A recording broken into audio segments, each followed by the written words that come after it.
Welcome, everyone. I'm so happy that you joined us tonight. I'm really sure there's going to be something very valuable for you and your family here.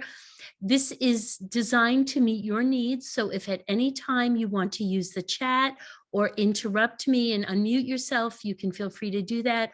I'll ask again at the end of the program. So please speak up if you want to ask or comment or contribute in any way. That would be absolutely great. So let me tell you a little background about myself and where I come from. I am a home economist. I taught home economics, family and consumer sciences for many years, and I work to help families be healthy, happy. I also do a lot with essential oils, but everything I do is to help families just be wholesome, healthy, and happy. There's also a consumer aspect to home economics, and I think that's where this comes in.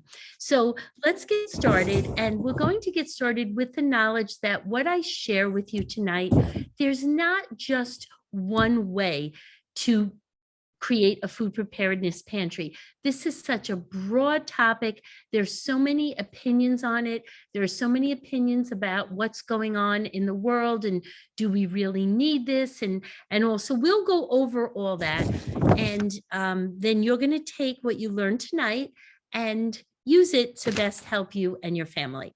So this is my website. If you want a little bit further reading or a summary of what we learned tonight, on my website, I write articles, and there are 2 articles about creating a food preparedness pantry on my website, which is homehealthandspirit.com. Okay, so what are we preparing for? I'm curious, and I know you're not here with me, but I'm curious why you were interested to sign up for the course. Are you afraid about it's hurricane season? Are you afraid of another lockdown, natural disaster, supply chain issues? There's so many possible things that could go on. And funny as it seems, the picture here is this is my foot because a couple of years ago I had foot surgery and I couldn't walk for 9 weeks.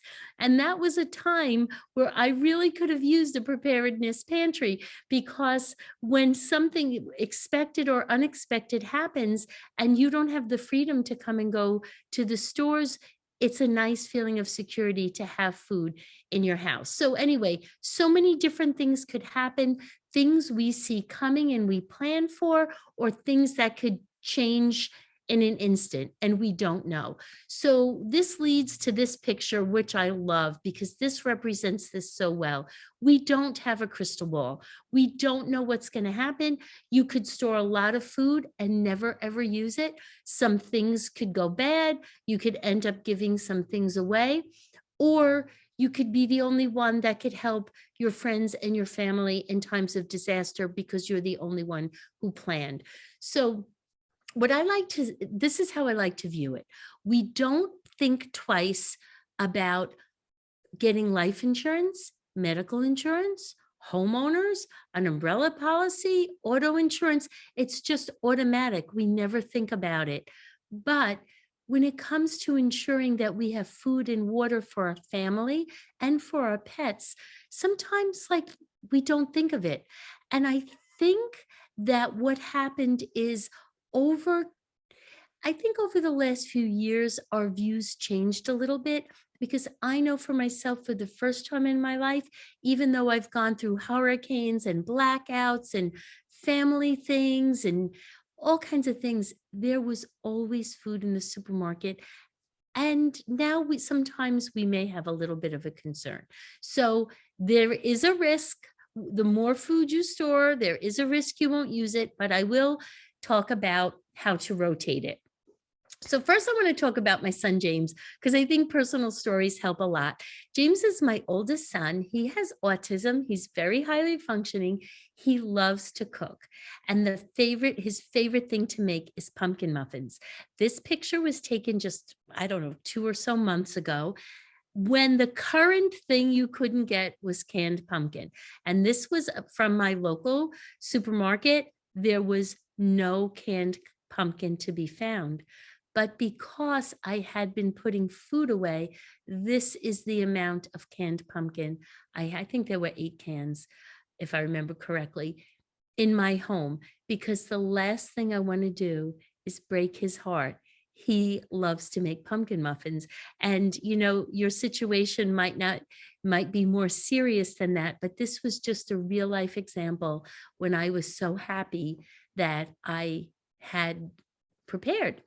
So, what are some of the benefits of storing food?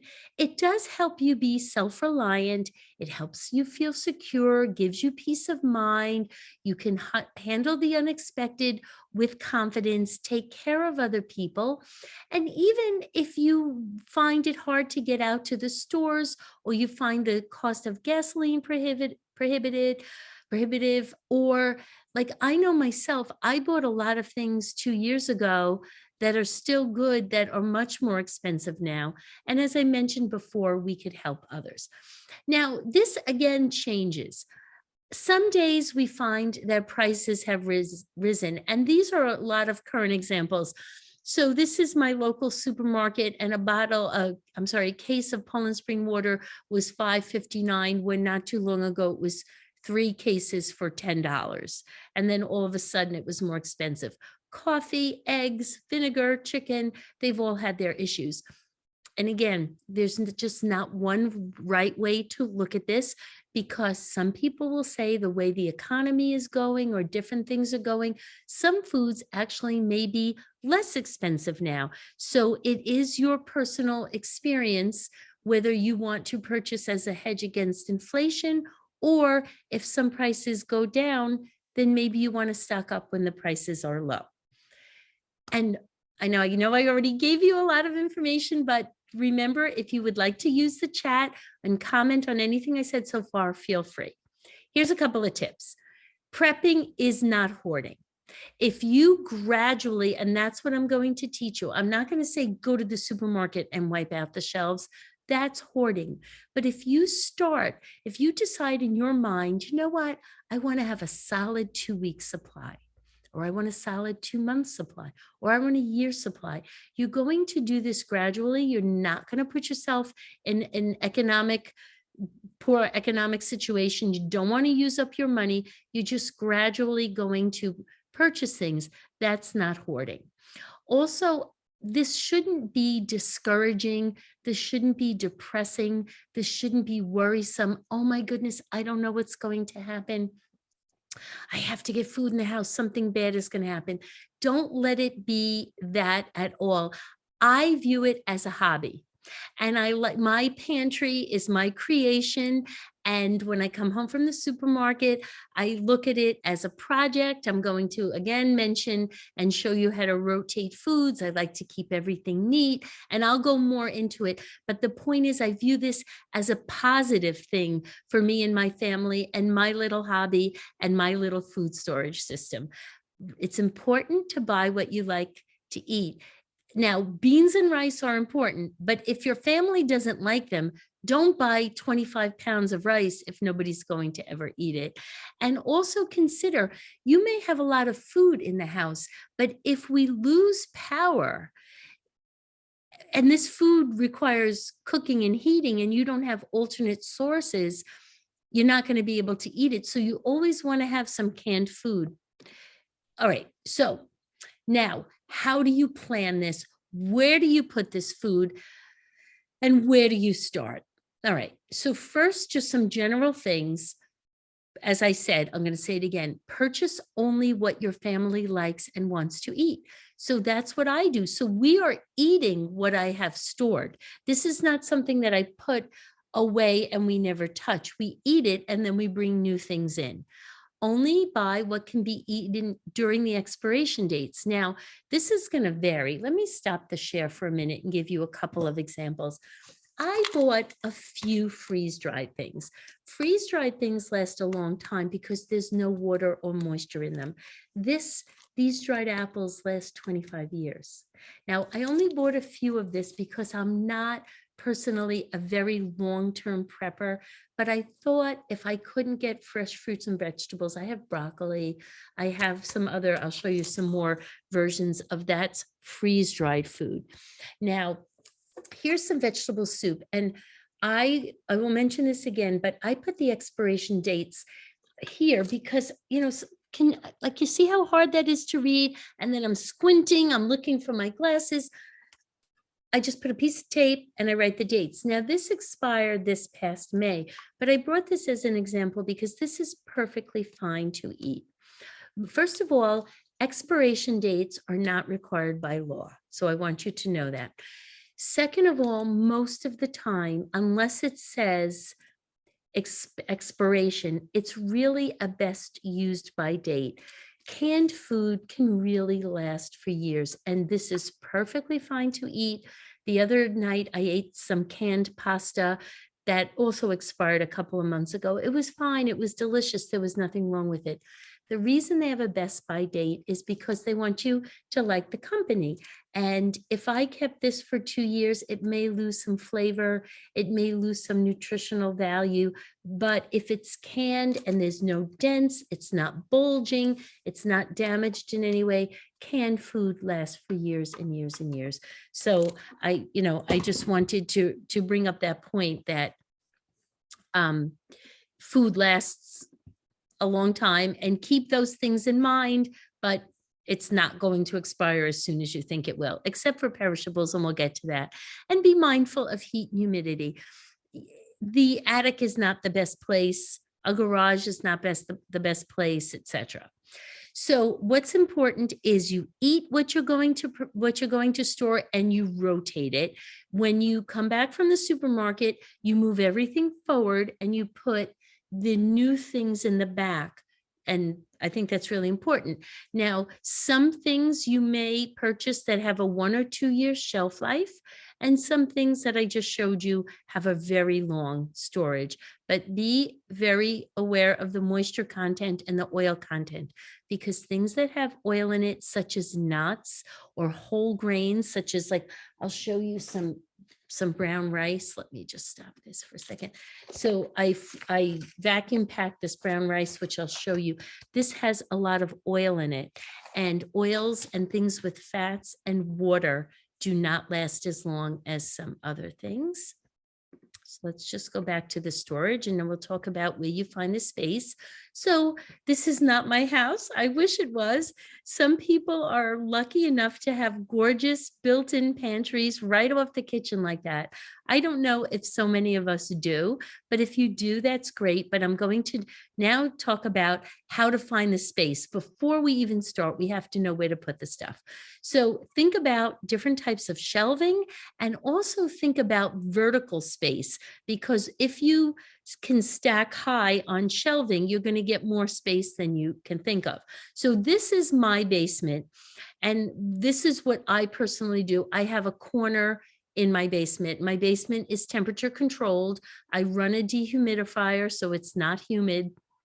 There's heat in the winter, so it's just like regular living space.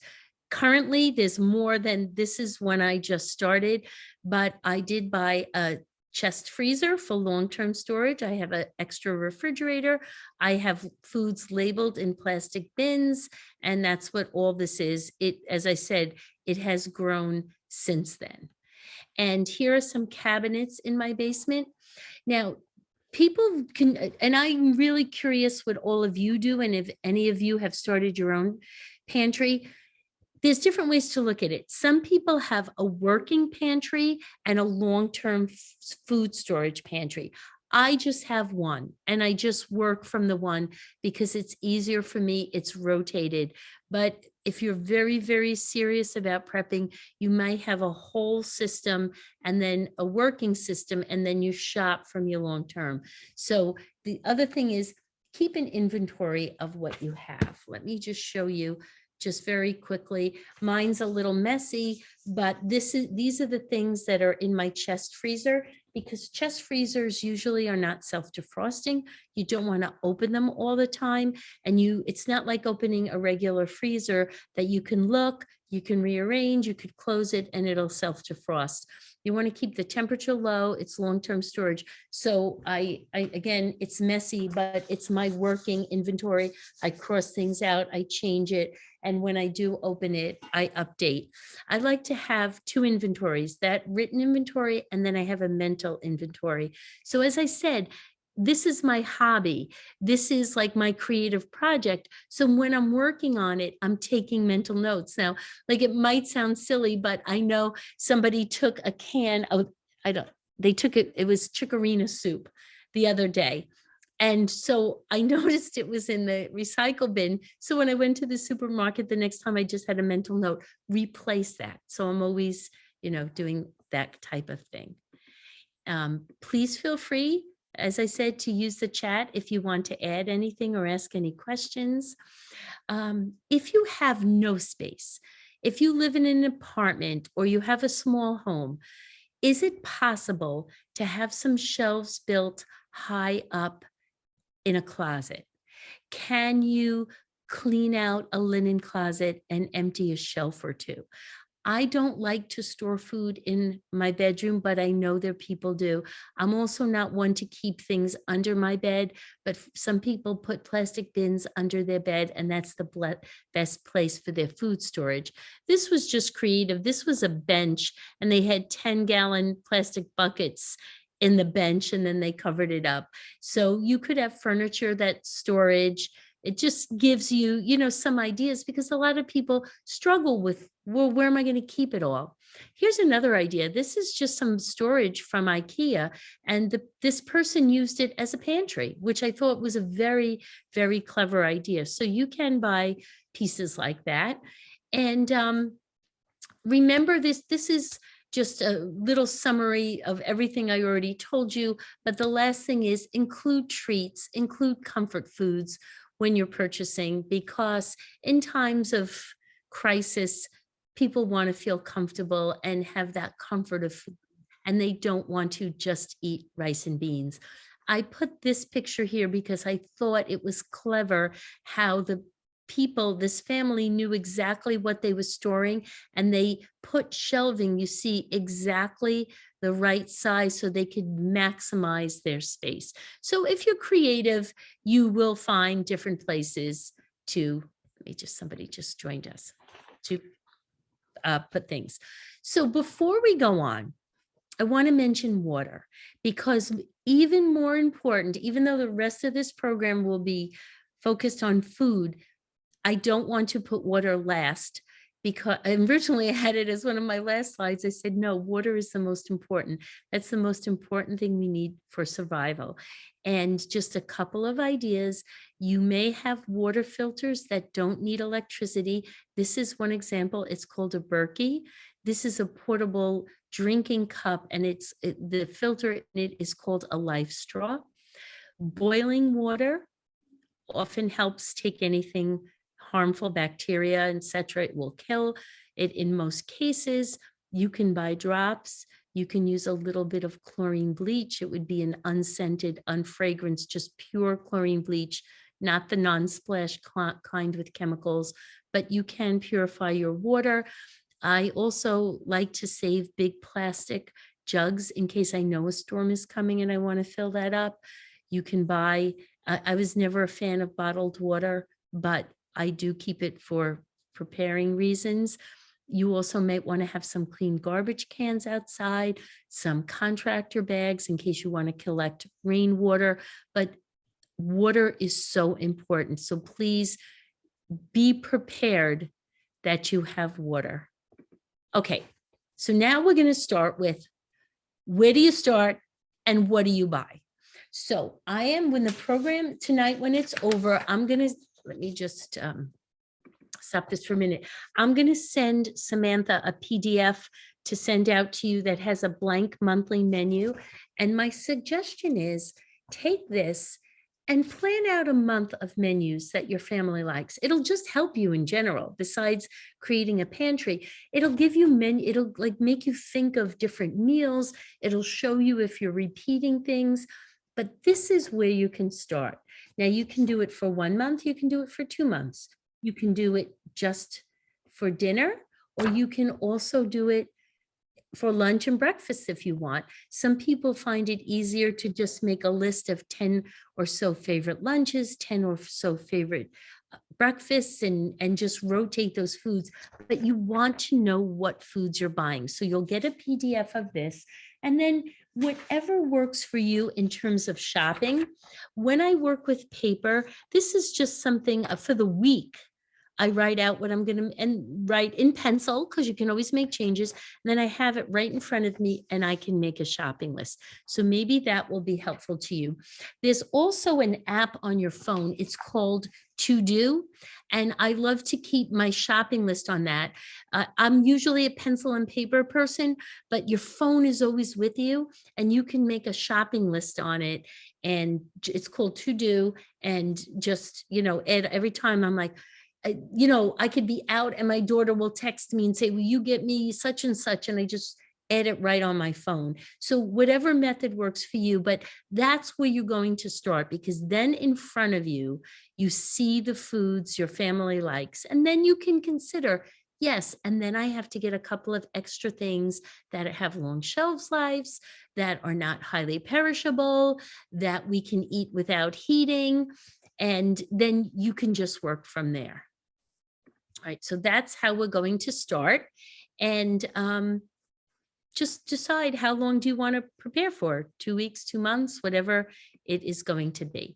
And then remember to keep everything in a cool, dry place. And remember, food spoils over a range of time. It's not like, oh, here's the magic date. It was fine to eat on Wednesday, but on Thursday it's spoiled. It doesn't happen that way. It's just a loss of quality of nutrition, etc., over time. The container matters, so we're going to talk a little bit about that. And you want as least oxygen as possible, of course, and as least moisture and oil as possible also.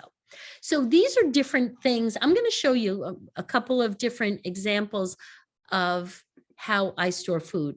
I love to use mason jars. Now, the only thing about mason jars is they're heavy on the shelves. And I've also seen some amber color, but you don't want sunlight on them because they are clear, but you can see what you have. I'm going to show you how to store them. This is airtight. Maybe I'll take a minute and show you that. See, there's no give on this. Let me show you something that's not airtight. I put some chocolate baking powder in here, and this, you see how that lid moves? That's not airtight. And I'm going to show you how I make these airtight. But if I'm just working off, let's see, here's one. All right, so here's some popcorn kernels. And this is not airtight. I can make it that way, but if I'm just going to keep this on a handy shelf, and I know my family makes popcorn a lot, I don't have to make it airtight. But let me show you how I do it. So I don't know if any of you have vacuum sealers. This is an example of something that was sealed in a vacuum sealer. It can seal plastic bags. I'll show you some baking soda also that was sealed in a plastic bag. It's hard like a rock. There's no air in there. So this can extend the shelf life, they say up to 5 times, but you can also use your vacuum sealer to seal jars. So here is just one. I don't know if any of you use vacuum sealers, and it has a lid attachment. So it's loud. So I don't know if we're going to do the whole thing because I don't want you to hold your ears. But if you wanted to vacuum seal this, you would take the ring off the mason jar and you just put this lid on here. And then you put this on here. I just want to rest it down so I can close it tightly. I find that these are not foolproof. Sometimes it's very frustrating. I don't know if any of you have these. Sometimes this works beautifully. Sometimes it doesn't. I notice that this system works better on the wide mouth jars. I like wide mouth mason jars because they're easy to get in and out of, but they also have the regular size. This is the standard size mason jar, and the opening's a little smaller. The accessory for that one seems not as easy as the wide mouth, but I just double lid it. It usually works well. So I'm going to put this on. It's a little loud, so I won't keep it on too long, but this is on and it's sucking the air out of this right now. And I'll just keep it on for a minute or so. Hopefully it'll work. I can't guarantee that it will. Sometimes it takes a couple of tries, but that's how you get it airtight. And so for things that you want to store for a long time, it's nice to be able to put it in that. Okay, I can't guarantee, but let's keep our fingers crossed and see what happens. I'm going to open it. And let's see. Okay, it worked. This is hard. I'm going to take a chance. See? It's airtight, and you actually have to put your nail under there. Sometimes I put a towel and you have to lift it. So now this is airtight, and this is going to store longer.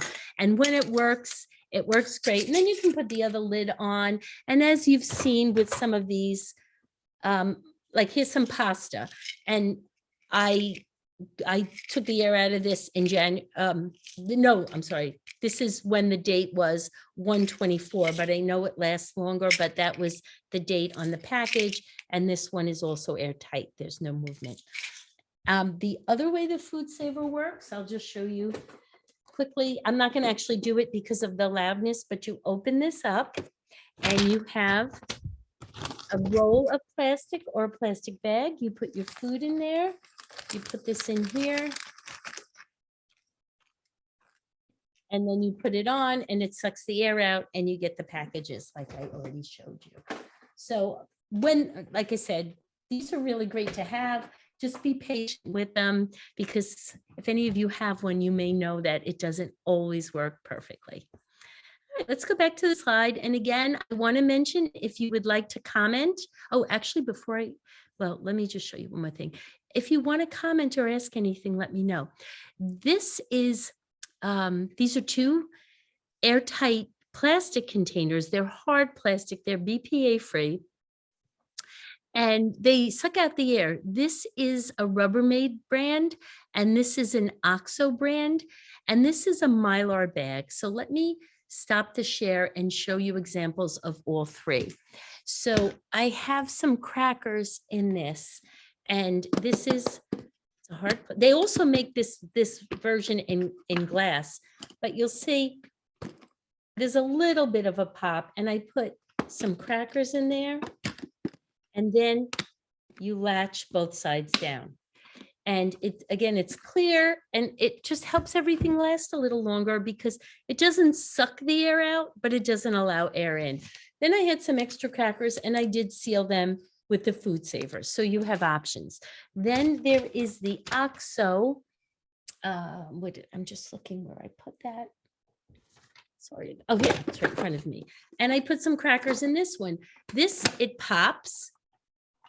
And then you put this down, and again, it's supposed to be airtight. I don't think, again, it sucks the air out, but I just feel that things last longer. And also this way, I don't have as much cardboard in my pantry. I do have some cardboard because these containers they do cost money, and they have gone up in price. Mason jars too. They're not. For the glass, I don't think they're very expensive, but it is an investment. If it's your hobby, if it's your project, it is a little bit of investment. And I can't put all my pasta and all my mac and cheese mixes and everything into plastic and glass. But I don't like to keep too much cardboard because I just don't know if it picked up anything from the supermarket. Right. Oh, the Mylar bag. Let me just show you that. Oh. Sorry. Okay. The Mylar bag is right here. This is something that long-term food preppers use a little bit more. And you put oxygen absorbers in here. These are oxygen absorbers. You open this up, you put the food in it, like you might put a lot of rice, but you don't put anything that's moist or full of oil. And then you seal it up. I personally have not had much success with it. I put some popcorn in here, but it really, really didn't get airtight. So again, if you have any questions or comments, I just want to check something because I want to make sure I can share my screen. I might have just lost something for a minute. So, let's see if I get you back. Just give me 1 second. Okay, I'm going to bring you right back to sharing the screen. I just lost the view of it, but it's back and back to slideshow. Okay, I think we're good now. All right, so let me just go back a few. Oh, sorry about that. I just had a little to do. Wait, I had a little to do with let's go back where we were. Okay. Slideshow. Okay, so here's the food saver, which I told you about and I showed you, and that's just a little summary about it. Okay, and some people who, again, go into this, the full, like everything they want to do, they use a food dehydrator, and foods that are dehydrated last a lot longer. That's like the apples I showed you in the can. This is the moisture absorbers, and some people who use Mylar bags, mice and rodents can get into the Mylar bags. So then they put some of their food into these large buckets. So again, this is if you want to take this to a really serious degree and do a lot of long-term storage. But remember, when you store an original cardboard, you can get mold, you can get insects. Don't store things right on the floor, protect things in plastic, protect things in glass. And I had showed you that I had a little chest freezer like this. Always have some extra ice. I like to take bowls and freeze bowls of ice, and then I warm it and I take the ice out and I keep them in plastic bags so that if I ever have to put food in a cooler, I have big chunks of ice, and it helps when you have a freezer, keep it as full as possible because that helps it be more efficient. Now, if we lose power, you have to have a plan. Do you have a generator to back up your freezer or freezers? I happen to have more than one freezer, so I do have a generator, and my plan is all the most important food will go into one freezer, and that's where I'll hook up the generator. Everything else will go into coolers with the ice. So, and then we'll eat up the food that we can't store. And also know that you can freeze things that you don't think you can, like cheese and eggs. I remember when lemons were hard to get, I was freezing lemons. So I'm going to go into the next part. I'm going to give you ideas for specific foods. Again, if you would like to ask any questions or comment on anything, feel free to use the chat or interrupt me. I want you to know that there's more ways to store milk than you may think of. And this is what I do. I have a favorite banana bread recipe, and it requires buttermilk. Now, I don't use buttermilk that much, so I freeze it in ice cube trays, and I need for this recipe a 1/2 cup of buttermilk. So I freeze it, and then I take it out and I put it in a plastic bag and I vacuum seal it and I keep it in the freezer. I take 4 cubes out every time I make the recipe. Then if there's a little left, I put it in a mason jar and I vacuum seal it and I keep it in the refrigerator. But as you can see, I also got buttermilk powder just because I want my buttermilk for baking. I like coconut milk, so I got coconut milk powder. You can get dry whole milk, dry low-fat milk. This is a fortified milk beverage.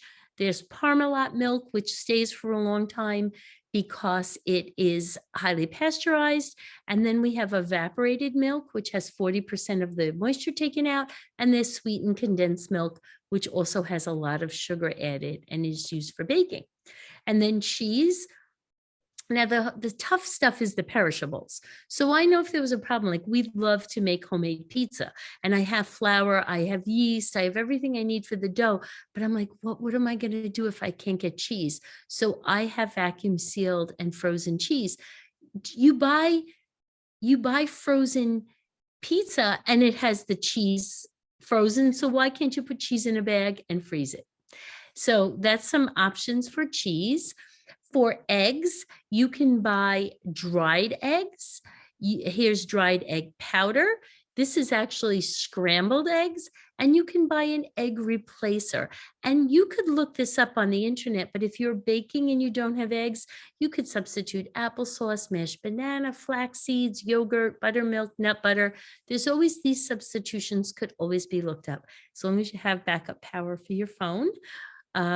But so an egg replacer is not an actual egg, but these are actually dried eggs. And you can freeze eggs too. If you get a silicone muffin pan and I like to do this individually. I crack the egg into a bowl, mix it up, and then I put it in the silicone muffin tin and I freeze the eggs individually like that. Then I put them all in a bag and vacuum seal them and keep them frozen. It's not the same as fresh eggs, but it works. And for meat, fish, and poultry, there's dried and canned versions of your different foods. And don't forget your nuts and nut butter, but remember, they don't have the longest shelf life because they are high in oil. I keep my most of the nuts that I'm using in my refrigerator, but I also freeze some. And I just watch the expiration dates on that a lot. Fats and oils, same thing. I love to work with ghee. Ghee is butter, but they take the dairy solids out of it, so it's just dairy fat.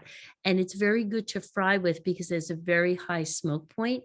Coconut oil is really good. Any natural oil, just for nutrition points of view, seed oil, corn oil, canola, those are not healthy oils. So if you're storing food, you want to make sure it's not just junk food.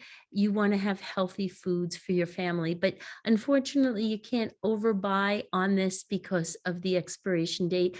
I sometimes put this in the refrigerator, but I keep my eye on it. I do freeze my butter.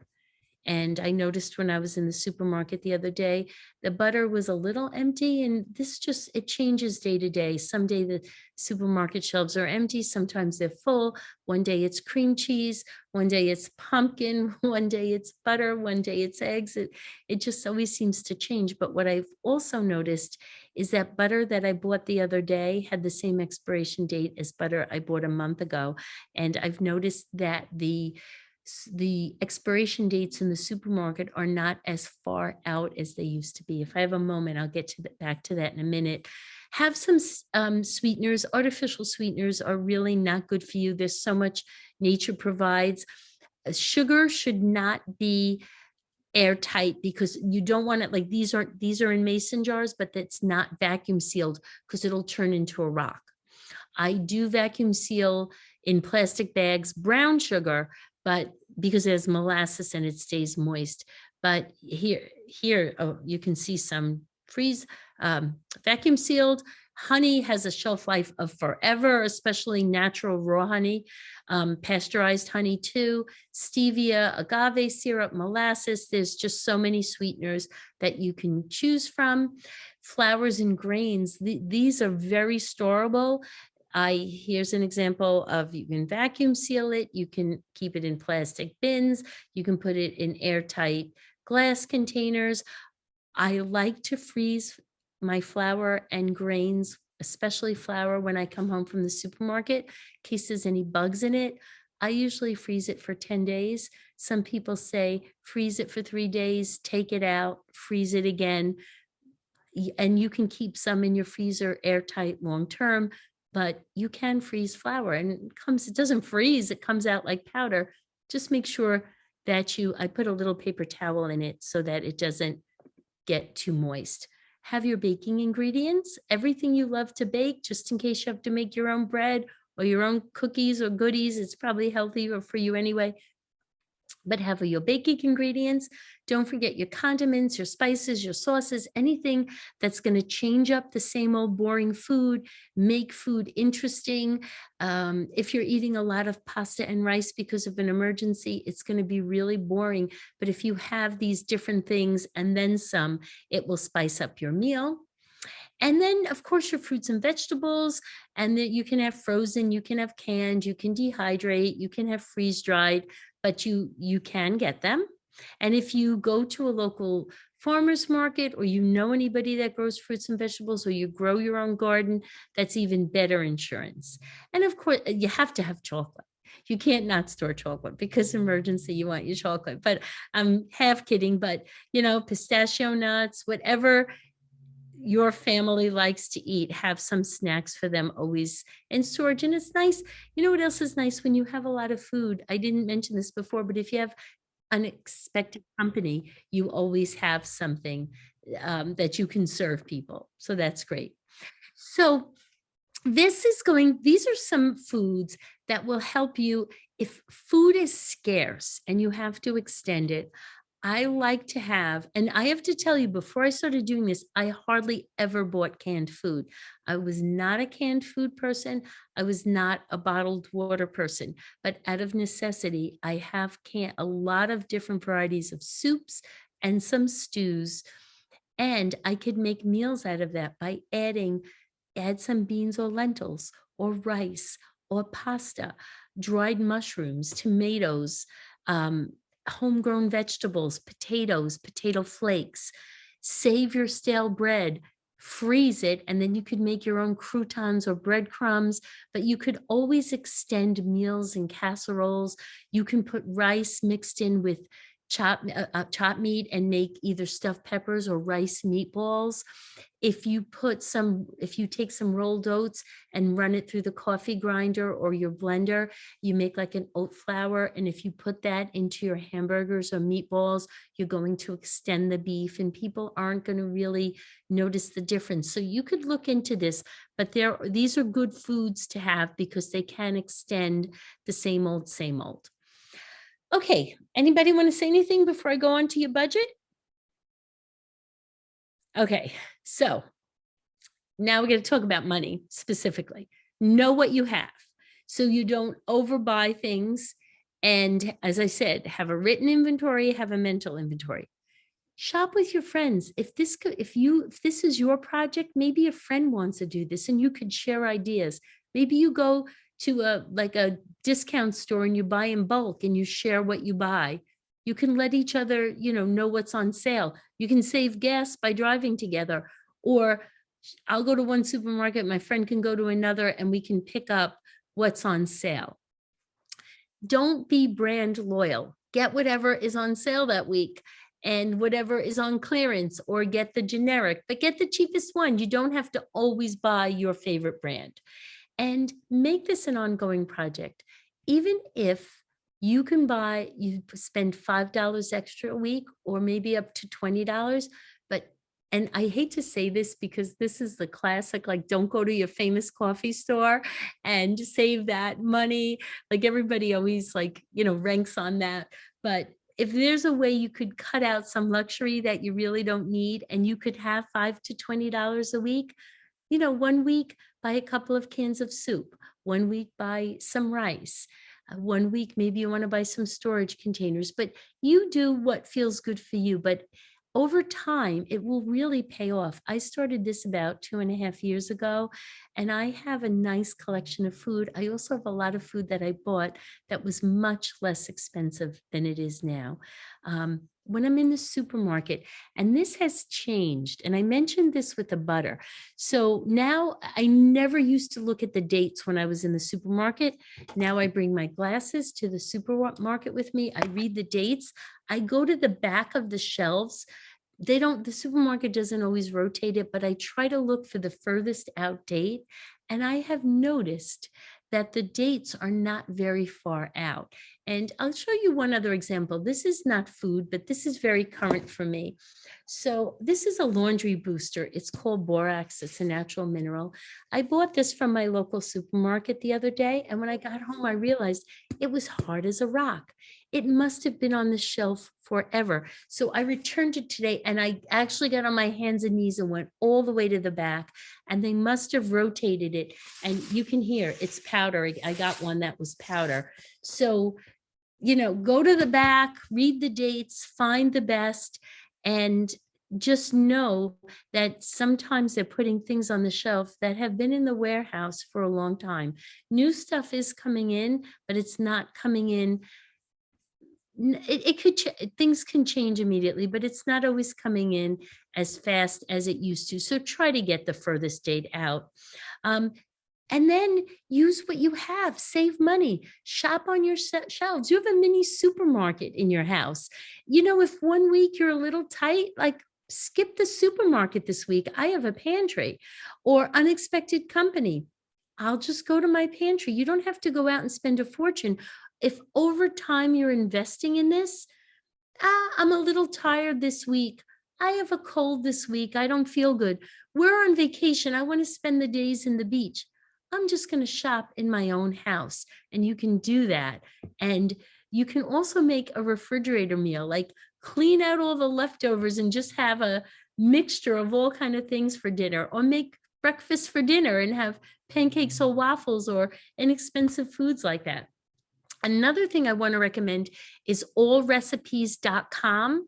So let's say you have some onions, tomatoes, and pasta that's going to expire. You can put those ingredients in allrecipes.com, and you'll get a bunch of recipes that you can use with the food that you have that's about to expire. You can also just search recipes that use bananas, milk, and walnuts. I'm just thinking, and then they'll give you all kind of recipes. It sounds like a dessert, but that kind of thing. Have meatless meals once in a while and bake yourself. It's very rewarding. Other things, like this sounds silly, but I have come to the point where I am reusing foil. Of course, it's clean, but I realize now how much I wasted. This is very reusable, and you can wash out plastic bags. This tray came with a frozen meal, and I saved it because I can reuse it. Where up until this point, I was using paper towels like anything. Now I'm more aware. I bought a bunch of little white washcloths on Amazon. I've done it a couple times. I absolutely love these. I use them in the kitchen for little spills. Like, didn't our grandmothers used to use like dishcloths? I roll them up like this and I put them in a wicker basket in the bathroom. And if company comes over, I might put out guest towels. But for my family, whereas everybody used to run for a paper towel, we're going to use this. I'll clean with these. Sure, if someone in the house is ill or I'm cleaning the bathroom, I'll use paper towels, but I try to save those kind of things. And paper plates, I keep paper goods in the house, but I only use them for emergencies. If water is in short supply, I don't want to be washing dishes. So I save the paper goods for that type of thing. Let me see, I have a few more slides, and then of course I'm going to be open to your questions. I said to shop with friends, save on gas, but you know what? 2.5 years ago, I bought a basket for my bicycle because I think it's so cool if I can ride to a store. I love to ride my bicycle, and if you like bike riding, why not ride to a store with a friend? Of course, have a lock for your bicycle, but you don't always have to go by car. And I just realized that was the paper towels. If you're open to home gardening, it's something that I've tried out the last couple of years. I'm learning a lot. I'm learning to compost so I don't waste my fruit and vegetable and food scraps. That's another whole thing to get into, but I haven't bought cucumbers in weeks because I just go to my garden and I get my cucumbers. And yeah, that's an investment in money too in gardening, but it's also very rewarding, and it teaches you, just in case you ever have to grow your own food, you have a little experience gardening. For safety, you can check the USDA, the United States Department of Agriculture, has a website. I'm going to give you a couple of other resources. You can always learn about food safety, but if you're in doubt, throw it out. Do not taste anything suspicious. It could have like poisonous, so botulism or something. Don't taste it. If it smells, if it looks funny, throw it out. Watch for mold, bugs, bacteria. When you store food, you want to make sure that there's no, rodents can't, because rodents are, really, really horrible. So you want to take care of those things. Oh, I'm going to check the chat. And remember, as I said, the high water content. And let's see what's in the chat. How do you, so for composting. So composting is really interesting, and I'm just learning about it. Some people so let me tell everybody what composting is, and let me stop this for a minute. Composting is when you take your food scraps and You put it in the ground, or you put it in a pile, or you put it in a rotating bin, and earthworms get into it. And I know it sounds gross, but like their skeletons and their excrement go out in it. And then the food, you have to use greens and browns, and you get nitrogen and different nutrients and minerals that was in the food goes back to the earth. So me personally, I bury it. And I have this like crazy, crazy garden. It was just easier for me. I didn't have, I don't know if I'll ever get the rotating bins or if I will create a pile, but I've gone around my property. I save dried leaves. I shred paper. I save paper towel rolls.